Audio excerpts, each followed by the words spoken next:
ഓം ശാന്തി. 5/3/25 പ്രഭാതമുരളി ബാബ്ദാദ മധുബൻ. ബാബ പറയുന്നു, മധുരമായ കുട്ടികളെ, സന്തോഷം പോലൊരു പോഷകാഹാരം ഇല്ല. നിങ്ങൾ സന്തോഷത്തോടെ നടക്കുമ്പോഴും ചുരുട്ടി സഞ്ചരിക്കുമ്പോഴും കാൽനടയായി പോകുമ്പോഴും ബാബയെ ഓർമ്മിക്കൂ, എങ്കിൽ പാവനമായി മാറും. ചോദ്യം: ഏതൊരു കർമ്മവും വികർമ്മം ആകരുത്, അതിനുള്ള യുക്തി എന്താണ്? ഉത്തരം: വികർമ്മങ്ങളിൽ നിന്നും രക്ഷിക്കുന്നതിനുള്ള ഉപാധിയാണ് ശ്രീമത്. ബാബയുടെ ആദ്യത്തെ ശ്രീമത്താണ് സ്വയം ആത്മാവാണ് എന്ന് മനസ്സിലാക്കി ബാബയെ ഓർമ്മിക്കൂ. ഈ ശ്രീമത്തിലൂടെ നടക്കൂ, അപ്പോൾ നിങ്ങൾ വികർമ്മജീത്തായി മാറും. ഓം ശാന്തി. ആത്മീയ കുട്ടികൾ ഇവിടെയും ഇരിക്കുകയാണ്, എല്ലാ സെന്റേഴ്സിലും ഉണ്ട്. എല്ലാ കുട്ടികളും അറിയുന്നുണ്ട്, ഇപ്പോൾ ആത്മീയ ബാബ വന്നിരിക്കുകയാണ്. ആ ഒന്ന് നമ്മളെ ഈ പഴയ മോശമായ പതീത ലോകത്തിൽ നിന്നും വീണ്ടും വീട്ടിലേക്ക് കൊണ്ടുപോകും. ബാബ വന്നിരിക്കുന്നത് തന്നെ പാവനമാക്കുവാനാണ്. ആത്മാക്കളോട് തന്നെയാണ് സംസാരിക്കുന്നത്. ആത്മാവ് തന്നെയാണ് കാതുകളിലൂടെ കേൾക്കുന്നത്. കാരണം ബാബയ്ക്ക് തൻ്റേതായ ശരീരമില്ല. അതിനാൽ ബാബ പറയുന്നു, ഞാൻ ശരീരത്തിൻ്റെ ആധാരത്തിലൂടെ തൻ്റെ തിരിച്ചറിവ് നൽകുന്നു. ഞാൻ ഈ സാധാരണ ശരീരത്തിൽ വന്ന് കുട്ടികളായി നിങ്ങൾക്ക് പാവനം ആകുന്നതിനുള്ള യുക്തി പറഞ്ഞു തരുന്നു. അതും ഓരോ കൽപ്പത്തിലും വന്ന് നിങ്ങൾക്ക് ഈ യുക്തി പറഞ്ഞു തരുന്നു. ഈ രാവണ രാജ്യത്തിൽ നിങ്ങൾ എത്ര ദുഃഖിതരായിരിക്കുകയാണ്. രാവണ രാജ്യത്തിൽ ശോകവാടികയിലുമാണ് നിങ്ങൾ. കലിയുഗത്തെ പറയുന്നത് തന്നെ ദുഃഖധാമം എന്നാണ്. സുഖധാമം കൃഷ്ണപുരിയാണ്, സ്വർഗമാണ്. അത് ഇപ്പോഴില്ല. കുട്ടികൾ നല്ല രീതിയിൽ അറിയുന്നുണ്ട്, ഇപ്പോൾ ബാബ നമ്മളെ പഠിപ്പിക്കുന്നതിനായി വന്നിരിക്കുകയാണ്. ബാബ പറയുന്നു, നിങ്ങൾക്ക് വീട്ടിലും സ്കൂൾ ഉണ്ടാക്കുവാൻ സാധിക്കും. പാവനമാകണം, ആക്കുകയും വേണം. നിങ്ങൾ പാവനമാകുമെങ്കിൽ പിന്നെ ലോകവും പാവനമാകും. ഇപ്പോഴാണെങ്കിൽ ഇത് ഭ്രഷ്ടാചാരി പതീത ലോകമാണ്. ഇപ്പോൾ രാവണന്റെ രാജധാനിയാണ്. ഈ കാര്യങ്ങൾ ആര് നല്ല രീതിയിൽ മനസ്സിലാക്കുന്നുവോ അവർ പിന്നെ മറ്റുള്ളവരെയും മനസ്സിലാക്കിക്കുന്നു. ബാബയാണെങ്കിൽ കേവലം പറയുന്നു, കുട്ടികളെ സ്വയം ആത്മാവാണ് എന്ന് മനസ്സിലാക്കി പിതാവായ എന്നെ ഓർമ്മിക്കൂ. മറ്റുള്ളവരെയും ഇങ്ങനെ മനസ്സിലാക്കിക്കൂ. ബാബ വന്നിരിക്കുകയാണ്, പറയുന്നു, എന്നെ ഓർമ്മിക്കൂ, എങ്കിൽ നിങ്ങൾ പാവനമായി മാറും. ഒരു ആസുരീയ കർമ്മവും ചെയ്യാതിരിക്കൂ. മായ നിങ്ങളെ കൊണ്ട് മോശമായ കർമ്മങ്ങൾ ചെയ്യിക്കും. ആ കർമ്മം തീർച്ചയായും വികർമ്മമാകും. ആദ്യ നമ്പറിൽ പറയുന്നു, ഈശ്വരൻ സർവവ്യാപിയാണ്. ഇതും മായയാണല്ലോ പറയിപ്പിച്ചത്. മായ നിങ്ങളെ കൊണ്ട് ഓരോ കാര്യത്തിലും വികർമ്മം തന്നെ ചെയ്യിക്കും. കർമ്മ അകർമ്മ വികർമ്മത്തിന്റെ രഹസ്യവും മനസ്സിലാക്കിച്ചു തന്നു. ശ്രീമത്തിലൂടെ പകുതി കൽപ്പം നിങ്ങൾ സുഖം അനുഭവിക്കുന്നു. പകുതി കൽപ്പം പിന്നെ രാവണന്റെ മതത്തിലൂടെ ദുഃഖം അനുഭവിക്കുന്നു. ഈ രാവണ രാജ്യത്തിൽ നിങ്ങൾ ഭക്തി ചെയ്യുന്നു, താഴേക്ക് തന്നെ ഇറങ്ങി വന്നു. നിങ്ങൾ ഈ കാര്യങ്ങൾ അറിഞ്ഞിരുന്നില്ല, തീർത്തും കല്ല് ബുദ്ധിയായിരുന്നു. കല്ല് ബുദ്ധിയും പവിഴ ബുദ്ധിയും എന്ന് പാടുന്നുവല്ലോ. ഭക്തിമാർഗത്തിൽ പറയുന്നു, ഹേ ഈശ്വര, ഇവർക്ക് നല്ല ബുദ്ധി നൽകൂ. അപ്പോൾ ഈ യുദ്ധവും മറ്റും നിർത്തട്ടെ.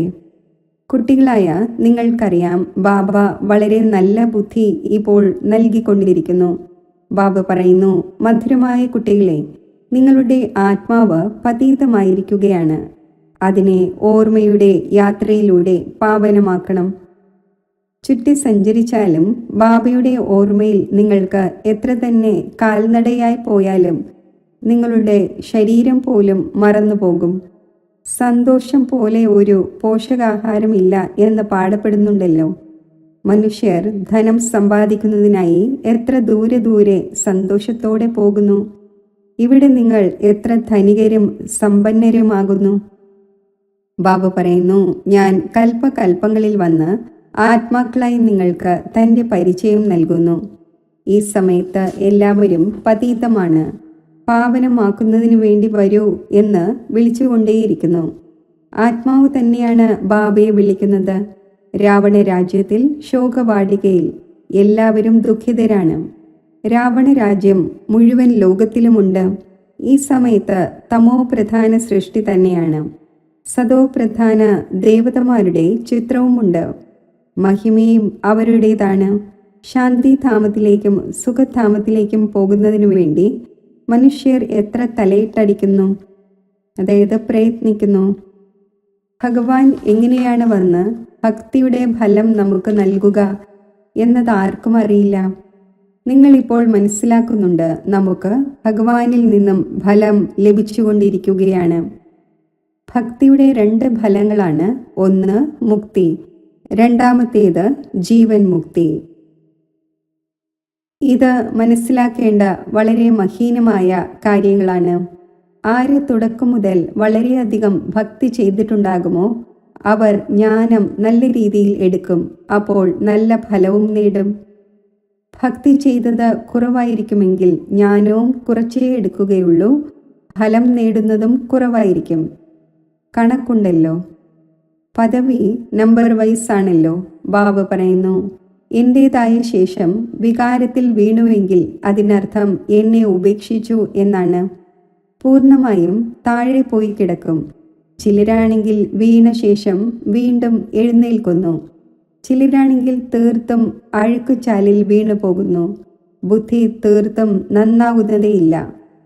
ചിലർക്ക് മനസ്സ് ഉള്ളിൽ നീറിക്കൊണ്ടിരിക്കുന്നു, ദുഃഖമുണ്ടാകുന്നു.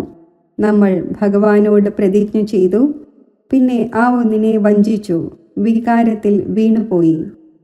ബാബയുടെ കൈ ഉപേക്ഷിച്ചു, മായയുടേതായി മാറി.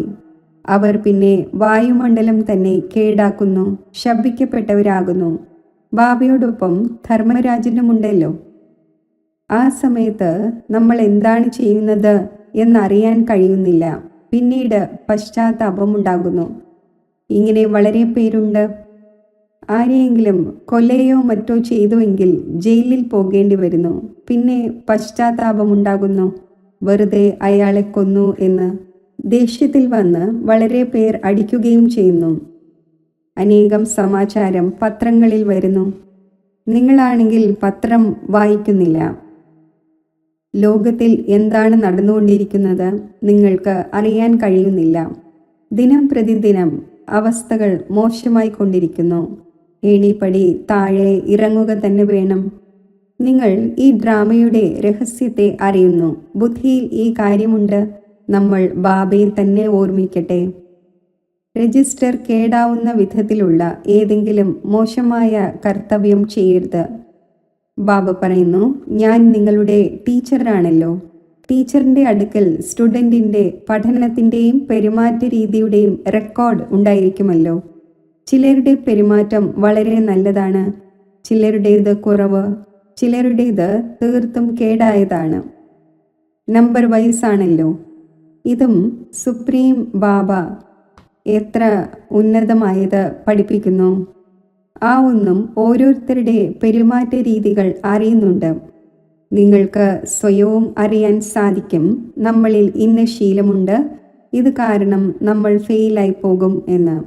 ബാബ ഓരോ കാര്യവും ക്ലിയറായി മനസ്സിലാക്കിച്ചു തരുന്നു. പൂർണ്ണ രീതിയിൽ പഠനം പഠിക്കുകയില്ലെങ്കിൽ ആർക്കെങ്കിലും ദുഃഖം നൽകുമെങ്കിൽ ദുഃഖിതരായി മരിക്കും. പദവിയും ഭ്രഷ്ടമാകും. ശിക്ഷകളും വളരെയധികം അനുഭവിക്കും. മധുരമായ കുട്ടികളെ, തൻ്റെയും മറ്റുള്ളവരുടെയും ഭാഗ്യം ഉണ്ടാക്കണമെങ്കിൽ ദയാമനസ്കതയുടെ സംസ്കാരം ധാരണ ചെയ്യൂ. ഇതുപോലെ ബാബ ദയാഹൃദയനാണ്. അതിനാലാണ് ടീച്ചറായി നിങ്ങളെ പഠിപ്പിക്കുന്നത്. ചില കുട്ടികൾ നല്ല രീതിയിൽ പഠിക്കുകയും പഠിപ്പിക്കുകയും ചെയ്യുന്നു. ഇതിൽ ദയാമനസ്കർ ആകേണ്ടതുണ്ട്. ടീച്ചർ ദയാഹൃദയനാണല്ലോ. സമ്പാദ്യത്തിനുള്ള വഴി പറഞ്ഞു തരുന്നു, എങ്ങനെ നല്ല പൊസിഷൻ നിങ്ങൾക്ക് നേടാൻ സാധിക്കും എന്ന്. ആ പഠനത്തിലാണെങ്കിൽ അനേകം പ്രകാരത്തിലുള്ള ടീച്ചേഴ്സ് ഉണ്ട്. ഇതാണെങ്കിൽ ഒരേ ഒരു ടീച്ചറാണ്. പഠനവും ഒന്ന് തന്നെയാണ്, മനുഷ്യനിൽ നിന്നും ദേവത ആകുന്നതിൻ്റേത്. ഇതിൽ മുഖ്യമായത് പവിത്രതയുടെ കാര്യമാണ്. പവിത്രത തന്നെയാണ് എല്ലാവരും ആവശ്യപ്പെടുന്നത്. ബാബ വഴി പറഞ്ഞു തന്നുകൊണ്ടിരിക്കുന്നു. എന്നാൽ ആരുടെയാണോ ഭാഗ്യത്തിലേ ഇല്ലാത്തത്, അപ്പോൾ എന്ത് പുരുഷാർത്ഥം ചെയ്യാൻ സാധിക്കും? ഉയർന്ന മാർക്സ് നേടുന്നതിൻ്റേത് ഇല്ലെങ്കിൽ ടീച്ചർ എന്ത് പ്രയത്നിക്കുവാനാണ്? ഇത് പരിധിയില്ലാത്ത ടീച്ചറാണല്ലോ. ബാബ പറയുന്നു, നിങ്ങളെ മറ്റാർക്കും സൃഷ്ടിയുടെ ആദിമധ്യാന്ത്യത്തിൻ്റെ ഹിസ്റ്ററിയും ജോഗ്രഫിയും മനസ്സിലാക്കിക്കാൻ സാധിക്കില്ല. നിങ്ങളെ ഓരോ കാര്യവും പരിധിയില്ലാത്തതാണ് മനസ്സിലാക്കിക്കുന്നത്. നിങ്ങളുടേത് പരിധിയില്ലാത്ത വൈരാഗ്യമാണ്. പതിത ലോകത്തിൻ്റെ വിനാശവും പാവന ലോകത്തിൻ്റെ സ്ഥാപനയും നടക്കണം എന്നിരിക്കെ ഇതും നിങ്ങളെ പഠിപ്പിക്കുന്നു. സന്യാസിമാരാണെങ്കിൽ നിവൃത്തി മാർഗത്തിലുള്ളവരാണ്. വാസ്തവത്തിൽ അവർക്ക് കഴിയേണ്ടത് കാട്ടിലാണ്. ആദ്യം ഋഷിമുനിമാരെല്ലാം കാട്ടിൽ വസിച്ചിരുന്നു. ആ സദോപ്രധാന ശക്തിയുണ്ടായിരുന്നു. അപ്പോൾ മനുഷ്യരെ ആകർഷിച്ചിരുന്നു. പലയിടങ്ങളിലും കുടിലുകളിലും അവർക്ക് പോയി ആഹാരം എത്തിക്കുമായിരുന്നു. സന്യാസിമാരുടെ ക്ഷേത്രം ഒരിക്കലും നിർമ്മിക്കുന്നില്ല. ക്ഷേത്രം എപ്പോഴും ദേവതമാരുടേതാണ് നിർമ്മിക്കുന്നത്. നിങ്ങൾ ഭക്തിയൊന്നും ചെയ്യുന്നില്ല, നിങ്ങൾ യോഗത്തിലിരിക്കുന്നു. അവരുടെ ജ്ഞാനം തന്നെ ബ്രഹ്മതത്വത്തെ ഓർമ്മിക്കുന്നതിൻ്റേതാണ്. ബ്രഹ്മത്തിൽ ലീനമാകട്ടെ, ഇത്രമാത്രം. എന്നാൽ ബാബയ്ക്കല്ലാതെ ആർക്കും അവിടേക്ക് കൊണ്ടുപോകുവാൻ സാധിക്കില്ല. ബാബ വരുന്നത് തന്നെ സംഗമയുഗത്തിലാണ്. വന്ന് ദേവീ ദേവതാ ധർമ്മത്തിൻ്റെ സ്ഥാപന ചെയ്യുന്നു. ബാക്കി എല്ലാ ആത്മാക്കളും തിരികെ പോകുന്നു. കാരണം നിങ്ങൾക്ക് വേണ്ടി പുതിയ ലോകം വേണമല്ലോ. പഴയ ലോകത്തിലെ ആരും അവശേഷിക്കുവാൻ പാടില്ല. നിങ്ങൾ മുഴുവൻ വിശ്വത്തിൻ്റെയും അധികാരിയാകുന്നു. ഇത് നിങ്ങൾ അറിയുന്നുണ്ട്. എപ്പോഴാണോ നമ്മുടെ രാജ്യം ഉണ്ടായിരുന്നത്, അപ്പോൾ മുഴുവൻ വിശ്വത്തിലും നമ്മൾ മാത്രമാണ് ഉണ്ടായിരുന്നത്. മറ്റൊരു ഖണ്ഡവും ഉണ്ടായിരുന്നില്ല. അവിടെ ഭൂമി ധാരാളം ഉണ്ടായിരിക്കും. ഇവിടെ എത്രമാത്രം ഭൂമിയുണ്ട്, എന്നിട്ടും കടൽ വറ്റിച്ച് കര ഉണ്ടാക്കിക്കൊണ്ടിരിക്കുന്നു. കാരണം മനുഷ്യർ വർദ്ധിച്ചുകൊണ്ടിരിക്കുന്നു. ഈ നിലം വറ്റിക്കുന്നത് മറ്റും വിദേശത്തുള്ളവരിൽ നിന്നുമാണ് പഠിച്ചത്. ബോംബെ മുൻപ് എന്തായിരുന്നു? വീണ്ടും ഉണ്ടായിരിക്കുകയില്ല. ബാബ അനുഭവിയാണല്ലോ. എർത്ത് ക്വേക്ക് ഉണ്ടാകുന്നു എന്ന് വിചാരിക്കൂ, അല്ലെങ്കിൽ പെരുമഴ പെയ്യുകയാണ് എന്ന് വിചാരിക്കൂ. പിന്നെ എന്തു ചെയ്യും? പുറത്തിറങ്ങാൻ സാധിക്കില്ല. നാച്ചുറൽ കലാമിറ്റീസ് വളരെയധികം വരും. ഇല്ലെങ്കിൽ ഇത്രയും വിനാശം എങ്ങനെ ഉണ്ടാകും? സത്യയുഗത്തിലാണെങ്കിൽ കേവലം കുറച്ച് ഭാരതവാസികൾ മാത്രമാണ് ഉണ്ടായിരിക്കുന്നത്. ഇന്ന് എന്താണ്, നാളെ എന്താകും? ഇതെല്ലാം കുട്ടികളായ നിങ്ങൾ മാത്രമാണ് അറിയുന്നത്. ഈ ജ്ഞാനം മറ്റാർക്കും നൽകാൻ സാധിക്കില്ല. ബാബ പറയുന്നു, നിങ്ങൾ പതീതമായിരിക്കുന്നു. അതിനാൽ ഇപ്പോൾ എന്നെ വിളിക്കുന്നു, വന്ന് പാവനമാക്കൂ. അപ്പോൾ തീർച്ചയായും വരും. അപ്പോഴാണല്ലോ പാവന ലോകം സ്ഥാപിതമാവുക. കുട്ടികളായി നിങ്ങൾ അറിയുന്നുണ്ട്, ബാബ വന്നിരിക്കുകയാണ്. എത്ര നല്ല യുക്തി പറഞ്ഞു തരുന്നു. ഭഗവാനുവാച മന്മനാഭവ. ദേഹസഹിതം ദേഹത്തിൻ്റെ എല്ലാ സംബന്ധങ്ങളും വേർപ്പെടുത്തി എന്നെ മാത്രം ഓർമ്മിക്കൂ. ഇതിൽ തന്നെയാണ് പ്രയത്നമുള്ളത്. ജ്ഞാനമാണെങ്കിൽ വളരെ സഹജമാണ്. ചെറിയ കുട്ടി പോലും പെട്ടെന്ന് ഓർമ്മിക്കും. പിന്നെ സ്വയം ആത്മാവാണ് എന്ന് മനസ്സിലാക്കി ബാബയെ ഓർമ്മിക്കുക എന്നത് ഇമ്പോസിബിളാണ്. വലിയവരുടെ ബുദ്ധിയിൽ തന്നെ നിലനിൽക്കുക സാധ്യമല്ല. അപ്പോൾ പിന്നെ ചെറിയവർക്ക് എങ്ങനെ ഓർമ്മിക്കാൻ സാധിക്കും? ശിവ് ബാബ, ശിവ് ബാബ എന്ന് പറഞ്ഞാൽ പോലും അറിവില്ലാത്തവരാണല്ലോ. ഞാനും ബിന്ദുവാണ്, ബാബയും ബിന്ദുവാണ്. ഇത് സ്മൃതിയിൽ വരുന്നത് പ്രയാസമായി തോന്നുന്നു. ഇത് യഥാർത്ഥ രീതിയിൽ ഓർമ്മിക്കണം. സ്ഥൂലമായ വസ്തുവല്ല. ബാബ പറയുന്നു, യഥാർത്ഥ രൂപത്തിൽ ഞാൻ ബിന്ദുവാണ്. അതിനാൽ ഞാൻ ആരാണോ എങ്ങനെയാണോ അത് സ്മരിക്കണം. ഇത് വലിയ പ്രയത്നമാണ്. അവരാണെങ്കിൽ പറയുന്നു പരമാത്മാവ് ബ്രഹ്മതത്വമാണ്. നമ്മൾ പറയുന്നു ആ ഒന്ന് പൂർണ്ണമായും ബിന്ദുവാണ്. രാപ്പകലിൻ്റെ വ്യത്യാസമുണ്ടല്ലോ. എവിടെയാണോ നമ്മൾ ആത്മാക്കൾ വസിക്കുന്നത് ആ ബ്രഹ്മതത്വത്തെ പരമാത്മാവ് എന്ന് പറയുന്നു. ബുദ്ധിയിൽ ഇതുണ്ടായിരിക്കണം, ഞാൻ ആത്മാവാണ്, ബാബയുടെ സന്താനമാണ്. ഈ കാതുകളിലൂടെ കേൾക്കുന്നു, ബാബ ഈ വായിലൂടെ കേൾപ്പിക്കുന്നു, ഞാൻ പരമാത്മാവാണ്, പരത്തിലും പരത്തിൽ വസിക്കുന്നവനാണ്. നിങ്ങളും പരത്തിലും പരത്തിൽ വസിക്കുന്നു, എന്നാൽ ജനന മരണത്തിൽ വരുന്നു, ഞാൻ വരുന്നില്ല. നിങ്ങളിപ്പോൾ തൻ്റെ 84 ജന്മങ്ങളെയും മനസ്സിലാക്കി, ബാബയുടെ പാർട്ടിനെയും മനസ്സിലാക്കി. ആത്മാവ് ചെറുതോ വലുതോ ആകുന്നില്ല, പിന്നെ അയൺ ഏജിൽ വരുന്നതിലൂടെ മലിനമാകുന്നു. ഇത്രയും ചെറിയൊരു ആത്മാവിൽ മുഴുവൻ ജ്ഞാനവും ഉണ്ട്. ബാബയും ഇത്രയും ചെറുതാണല്ലോ. എന്നാൽ ആ ഒന്നിനെ പരമാത്മാവ് എന്ന് പറയുന്നു. ആ ഒന്ന് ജ്ഞാനത്തിൻ്റെ സാഗരമാണ്. നിങ്ങളെ വന്ന് മനസ്സിലാക്കിക്കുന്നു. ഈ സമയത്ത് നിങ്ങൾ എന്ത് പഠിച്ചുകൊണ്ടിരിക്കുന്നു അത് കഴിഞ്ഞ കൽപ്പത്തിലും പഠിച്ചിരുന്നു. അതിലൂടെ നിങ്ങൾ ദേവതയായി മാറിയിരുന്നു. നിങ്ങളിൽ ആരാണോ പതീതമായി തൻ്റെ ബുദ്ധിയെ മലിനമാക്കുന്നത് അവരുടേതാണ് ഏറ്റവും കെട്ട ഭാഗ്യം. കാരണം അവരിൽ ധാരണ ഉണ്ടാവുക സാധ്യമല്ല. മനസ്സ് ഉള്ളിൽ നീറിക്കൊണ്ടിരിക്കും. പവിത്രമാകൂ എന്ന് മറ്റുള്ളവരോട് പറയുവാൻ സാധിക്കില്ല. പാവനമായി കൊണ്ടിരിക്കവേ നമ്മൾ തോറ്റുപോയി എന്ന് ഉള്ളിൽ മനസ്സിലാക്കുന്നു.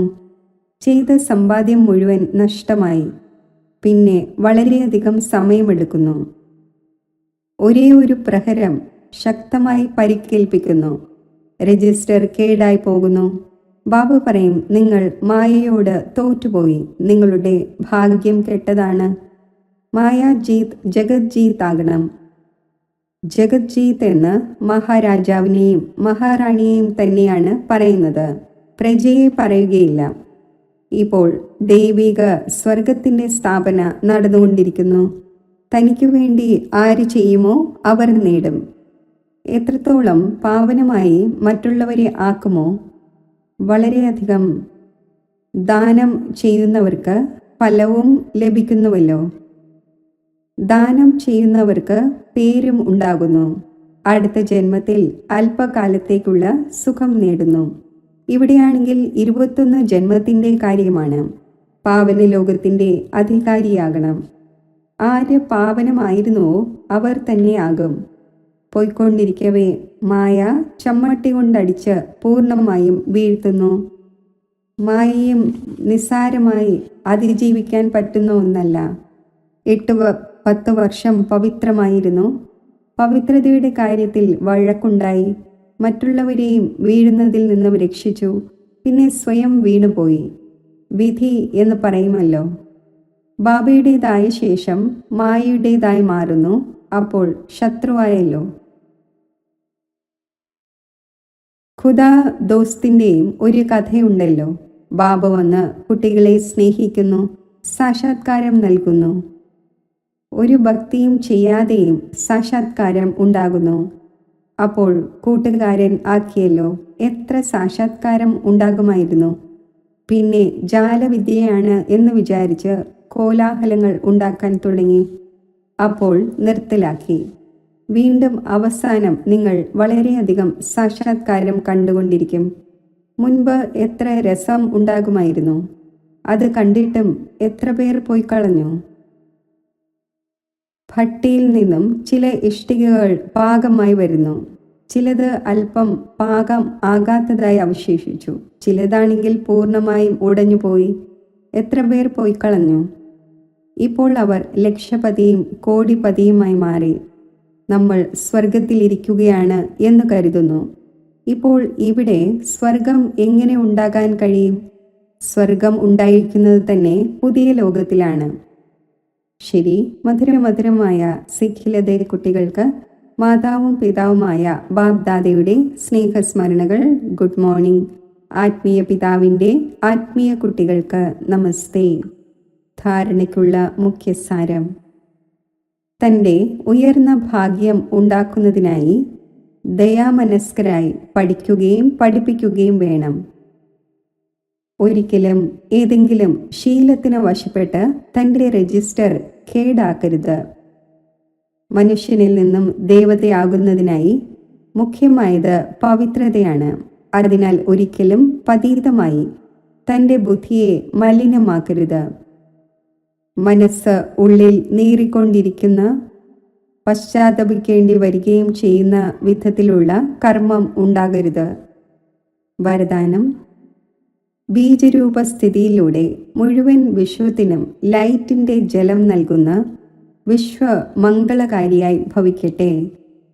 ബീജരൂപ സ്റ്റേജ് ഏറ്റവും പവർഫുൾ സ്റ്റേജാണ്. ഈ സ്റ്റേജ് ലൈറ്റ് ഹൗസിൻ്റെ കാര്യം ചെയ്യുന്നു. ഇതിലൂടെ മുഴുവൻ വിശ്വത്തിലും ലൈറ്റ് വ്യാപിപ്പിക്കുന്നതിന് നിമിത്തമാകുന്നു. ഏതുപോലെ ബീജത്തിലൂടെ സ്വതവേ തന്നെ മുഴുവൻ വൃക്ഷത്തിനും ജലം ലഭിക്കുന്നുവോ, അതേപോലെ എപ്പോഴാണോ ബീജരൂപ സ്റ്റേജിൽ സ്ഥിതി ചെയ്യുന്നത്, അപ്പോൾ വിശ്വത്തിന് ലൈറ്റിൻ്റെ ജലം ലഭിക്കുന്നു. എന്നാൽ മുഴുവൻ വിശ്വം വരെയും തൻ്റെ ലൈറ്റ് വ്യാപിപ്പിക്കുന്നതിനായി വിശ്വമംഗളകാരിയുടെ പവർഫുൾ സ്റ്റേജ് ആവശ്യമാണ്. ഇതിനു വേണ്ടി ലൈറ്റ് ഹൗസ് ആകൂ, ബൾബ് അല്ല. മുഴുവൻ വിശ്വത്തിൻ്റെയും മംഗളമുണ്ടാകട്ടെ എന്ന സ്മൃതി ഓരോ സങ്കല്പത്തിലും ഉണ്ടായിരിക്കട്ടെ.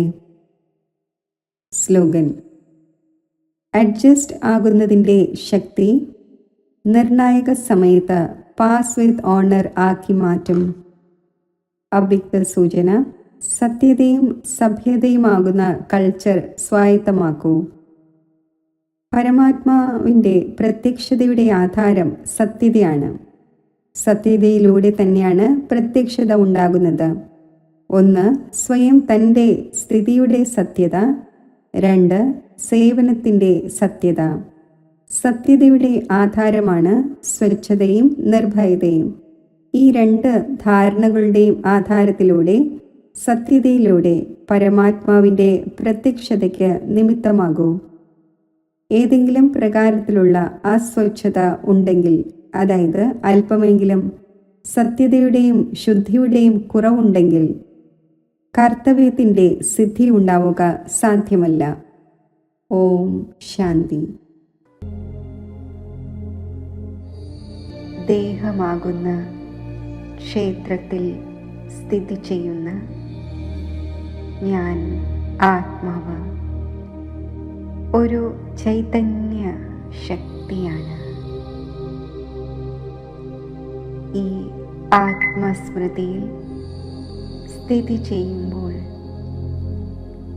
എൻ്റെ ശുദ്ധവും പവിത്രവുമായ എൻ്റെ യഥാർത്ഥ സ്വരൂപം എനിക്ക് അനുഭവവേദ്യമാകുന്നു.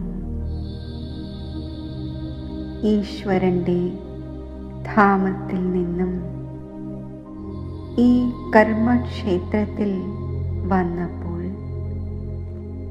എൻ്റെ ആത്മസ്വരൂപം അതിനിർമ്മലവും അതിപവിത്രവുമായിരുന്നു. എൻ്റെ ആ നിർമ്മലവും ശുദ്ധവുമായ സ്വരൂപത്തിൻ്റെ പരിപൂർണ അനുഭവം നേടുന്നതിന് ഞാൻ ശാന്തിയുടെ ധാമമായ ആ ജ്യോതിദേശത്തിൽ ബ്രഹ്മതത്വം വ്യാപിച്ചിരിക്കുന്ന ആ ദിവ്യധാമത്തിൽ സങ്കല്പം കൊണ്ട് യാത്ര ചെയ്യുകയാണ്.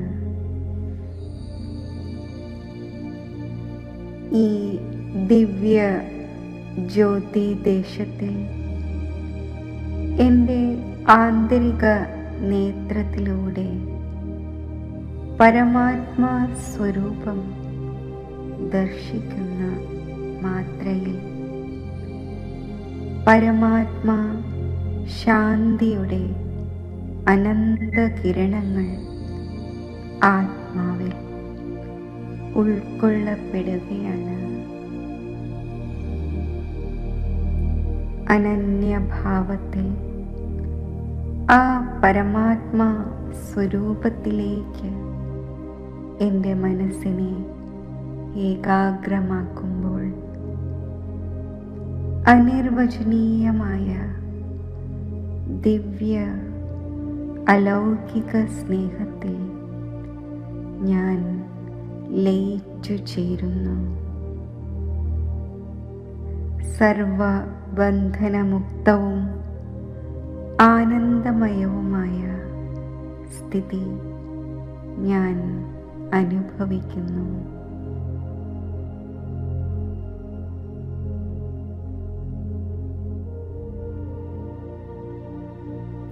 ഈ ദിവ്യവും അലൗകികവുമായ ഈശ്വരീയ പ്രാപ്തികളുടെ അനുഭവം സംഗമയുഗത്തിലെ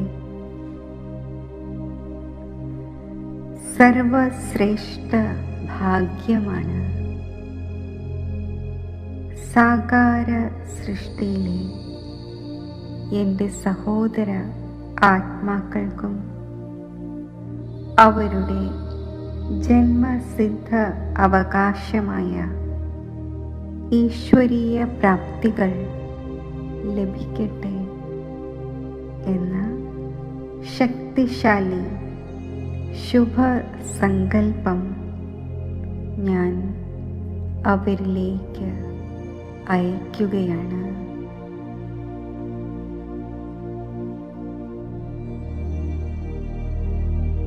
ഹേ ആത്മാക്കളെ, ബാബ സർവ ആത്മാക്കൾക്കും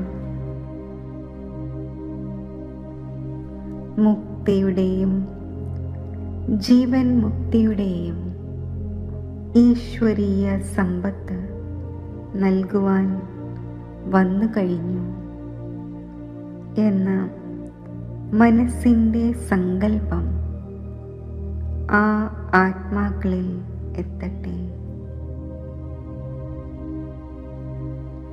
സംഗമയുഗത്തിലെ ഈ സർവശ്രേഷ്ഠ ഭാഗ്യത്തിന് ആ ആത്മാക്കൾ യോഗ്യരായി മാറട്ടെ.